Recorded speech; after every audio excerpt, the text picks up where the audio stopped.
Good morning बच्चों।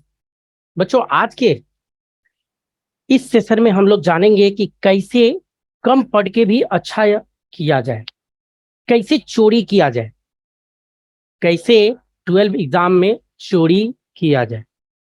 एक तरह से कहिए चोर बुद्धि, कि अगर बिना पढ़े हुए भी अगर किसी क्वेश्चन का आंसर नहीं भी आता है तो कैसे आप उस क्वेश्चन से ही कैसे आंसर कुछ ना कुछ आप एग्जामिनर के हैंड से लिखवा लो, कुछ ना कुछ आप आंसर वहां से ले लो। तो इसी से रिलेटेड आज के सेशन में हम लोग बात करेंगे कि कम पढ़े हुए या कम जाने हुए क्वेश्चन में भी ज्यादा मार्क्स हम लोग कैसे लाए। तो आप इसको गौर से सुनिएगा, ध्यान से सुनिएगा, आपको अच्छे से पता चल जाएगा कि कैसे क्या काम करना है। देखिए, इसके पीछे का रीजन पहले मैं बताता हूं कि होता क्या है। एक्चुअल में क्या है कि लाखों लोग एग्जाम देते हैं। 12 एग्जाम की हम लोग बात करें तो लाखों लोग एग्जाम देते हैं एट अ टाइम। अगर एक मोटा मोटी मैं बात करूं तो 15 से 20 लाख लोग अपेयर होते हैं एग्जामिनेशन में। अब क्या है कि 15 से 20 लाख लोग एग्जाम में अपेयर हुए और हम लोगों के पास, हमारे पास क्या है कि टीचर कम है, संसाधन कम है, सब्जेक्टिव चेक करना है। ऑब्जेक्टिव में तो कोई इशू नहीं है, वहां तो मशीन से हम लोग चेक कर लेते हैं, लेकिन जो सब्जेक्टिव है वहां पे आप चोरी कैसे करो वो मैं बताने जा रहा हूं।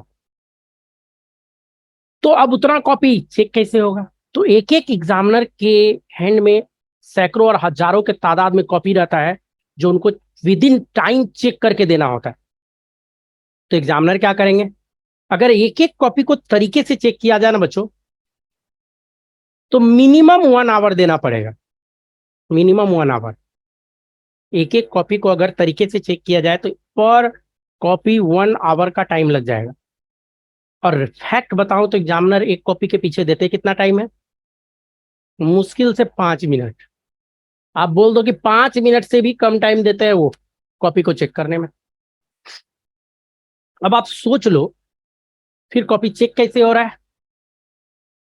तो कॉपी जो चेक होता है वो आपका देखा जाता है पहला क्वेश्चन। सबसे पहले तो कॉपी का पहला क्वेश्चन भी तब लोग देखेंगे जब आपने उसमें आंसर जो लिखा है नीट एंड क्लीन हो। अगर आपको मान लीजिए आंसर आ रहा है, अगर आपको कोई क्वेश्चन है उसका आंसर आ रहा है, तो आपको क्या करना है? शुरू में पहले जो क्वेश्चन का आंसर आपको सही तरीके से आ रहा है उस क्वेश्चन को आप लिख डालो। अच्छे से लिखो, सुंदर से लिखो, हैंड राइटिंग बैठा बैठा के आप लिखो। और देन सेकेंड स्टेप में आपको क्या करना है? जब आप ये काम कर लिए, सुंदर से लिख लिए, अच्छे से लिख लिए, तो सेकेंड स्टेप की मैं बात करूं कि जो वैसा क्वेश्चन, मान लीजिए कोई क्वेश्चन है जिसका आपको आंसर नहीं आ रहा, तो आपको करना क्या है? आप कैसे चोरी करोगे यहां पे? तो करना आपको क्या है कि जो क्वेश्चन का आंसर आपको नहीं आ रहा उससे रिलेटेड बात अगर आपको आ रही है, जैसे मैं एक एग्जांपल लेता हूं, 11th क्लास का एक है। मान लो कि आपसे बोल दिया कि माइटोकॉन्ड्रिया के बारे में आप नोट्स लिखे, short notes, write down short notes on mitochondria, और आपको माइटोकॉन्ड्रिया नहीं आ रहा है, आपको क्लोरोप्लास्ट आ रहा है। तो आप क्या करो? सारा बात क्लोरोप्लास्ट का लिख दो, सारा बात क्लोरोप्लास्ट का A to Z। बस करना क्या है, जिस जिस जगह आपने क्लोरोप्लास्ट लिखा ना, उसको इरेजर से मिटाइए, या लिखते वक्त ध्यान रखिए कहाँ क्लोरोप्लास्ट आप लिख रहे हैं, वहां पे mitochondria mitochondria mitochondria mitochondria mitochondria कर दीजिए। क्वेश्चन पूछा हुआ क्या था? माइटोकॉन्ड्रिया का। आपने लिख क्या डाला? क्लोरोप्लास्ट।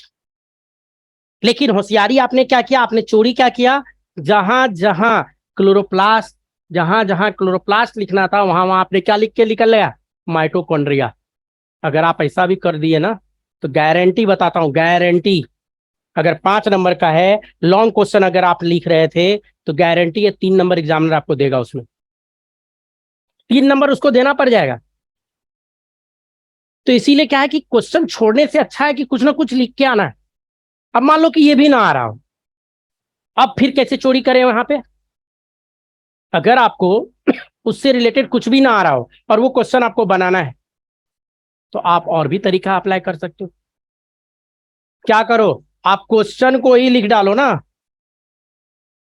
उसी क्वेश्चन को 2-3 तरीके से लिख डालो। नहीं, जिसके बारे में आपको दिया है लिखने, उसी क्वेश्चन को अलग अलग एक बार आप क्वेश्चन, सेम क्वेश्चन उतारिए, उसके बाद उसी में थोड़ा सा मॉडिफाई करके फिर लिख दीजिए। अगर फिगर उगर कुछ उससे रिलेटेड याद वाद है तो फिगर डाल दीजिए, और वही क्वेश्चन बार बार रिपीट कर दीजिए, उससे भी काम चल जाएगा। कॉपी अगर आपने खाली छोड़ दिया ना, अगर आपने कॉपी ब्लैंक छोड़ दिया, उस जगह पे कुछ नहीं लिखा आंसर में, तो एग्जामिनर आपको मार्क्स कहाँ देगा? हवा में तो मार्क्स दे नहीं सकता है। आपने ब्लैंक छोड़ा तो 0 हो जाएगा। अब 0 आने से अच्छा कुछ भी आ जाए, अगर आप वहां कुछ भी लिख दोगे ना, तो एग्जामिनर थोड़ा बहुत मार्क्स दे देगा। मान लो सपोज करो एक ही नंबर दिया, तो दिया तो भाई आपको जहां 0 आ रहा था वहां 1 आ गया। तो ये भी काम किया जा सकता है, ये भी काम किया जा सकता है। अब मान लो ये भी ना आ रहा हो, अब क्या करोगे? अब क्या करोगे? गाना तो आ रहा है ना, गाना भी लिख दो। तो आप सोचोगे सर क्या पागलपंथी है, क्या बकवास कर रहे हो आप। आपको फैक्ट बता रहा हूं, किसी को इतना फुर्सत नहीं है कि आपका एक एक लाइन क्वेश्चन पढ़े, आंसर पढ़े। इतना टाइम कहाँ दे रहे हैं वो लोग। आपका जो चेक हो रहा है, बस फर्स्ट वाला क्वेश्चन देखा जाता है, बहुत मन करेगा तो एक लास्ट, बीच में आम इमली कटहल क्या लिखे हो कोई फर्क नहीं पड़ता है किसी को, एवरेज मार्किंग करके आगे बढ़ जाएंगे वो। हाँ, अगर आपने अच्छे से लिखा है, सारा क्वेश्चन सुंदर है, कॉपी ढंग का है, तब लोग जरूर देखते हैं, तब लोग वहां एवरेज मार्किंग नहीं करेंगे।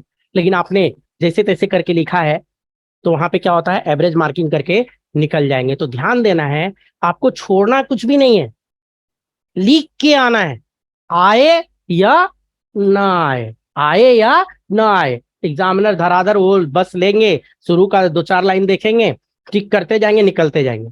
सबसे बढ़िया तरीका मैंने जो शुरू में बताया कि आप उससे रिलेटेड बात अगर कुछ और भी आ रहा है तो लिख दो, और कीवर्ड में आप उस कीवर्ड को लिखो, अंडरलाइन करके एग्जामिनर को दिखाओ कि देखो मैंने इसी के बारे में लिख रखा है, काम बन जाएगा, काम बन जाएगा। तो न आते हुए भी आप चोरी कैसे करो, ये क्या है कि एक तरह का चोरी ही है, कि आपने तो आंसर उसका किया नहीं, दूसरे का किया है ना। और इस चोरी में है कि आपका ब्रेन का अप्लाई होता है, दिमाग का अप्लाई होता है, और ये ऐसा चोरी है जो कभी आपको कोई पकड़ ही नहीं सकता इस चोरी में। कम से कम वहां पे एग्जामिनर जो गार्डिंग उडिंग कर रहे हैं उसमें नहीं पकड़ाओगे। फालतू का जो ये सब चीट उट ले जाने वाला जो चोरी होता है, तो ये सब चोरी नहीं कीजिएगा। कुछ लोग क्या करते हैं, हाथ पे उंगलिया पे लिख लिए, कुछ हैंड में लिख लिए, नहीं, कुछ पैर के तलवा में लिख लिए, कुछ पैसा में लिख के चले जाते हैं, कुछ बोतल का रैपर में लिख के। फालतू का चोरी नहीं करना है, ये सब चोरी नहीं करना है। अगर चोरी ही करना है तो स्मार्ट तरीके से कीजिए ना। आपको चोरी ही ना करना है, आपको लिखना ही ना, वैसे भी आप देख देख के लिखोगे तो कितना लिखोगे वो तो आप ही समझ रहे हो, क्योंकि वहां तो गार्डिंग में रहेंगे, तो वहां भी आप दिस दैट कर ही देते हो। तो बेटर है दिमाग लगा के दिस दैट कर देना है, दिमाग लगा के दिस दैट करना है। आपका जो हाफ पार्ट है, टोटल 70 क्वेश्चन, 70 मार्क्स का जो है सब्जेक्टिव में, 35 तो आपका ऑब्जेक्टिव आ रहा है। तो ऑब्जेक्टिव तो पता ही आपको कैसे बनाना है, वो बताने का आपको जरूरत नहीं है। मैंने ये जो बात बताया ना, ये सब्जेक्टिव में लगाइएगा, सब्जेक्टिव में। और अगर मान लीजिए ऑब्जेक्टिव भी आपने चोरी करा, किसी से टिप टाप के लिख रहे हो, ऑब्जेक्टिव भी अगर आप टिप टाप के लिख रहे हो, तो ध्यान रखिएगा कि जो जहां से आप पूछ रहे हो, जो आपको बता रहा है, पहले उसको तो आ जाए। उसको आ रहा है कि नहीं आ रहा है, उसको खुद नहीं आएगा तो आपको क्या बताएगा? तो आप कैसे चेक करोगे कि उसको आ रहा है कि नहीं? तो जो क्वेश्चन का आंसर आपको आ रहा है, पहले वही आप उससे पूछो।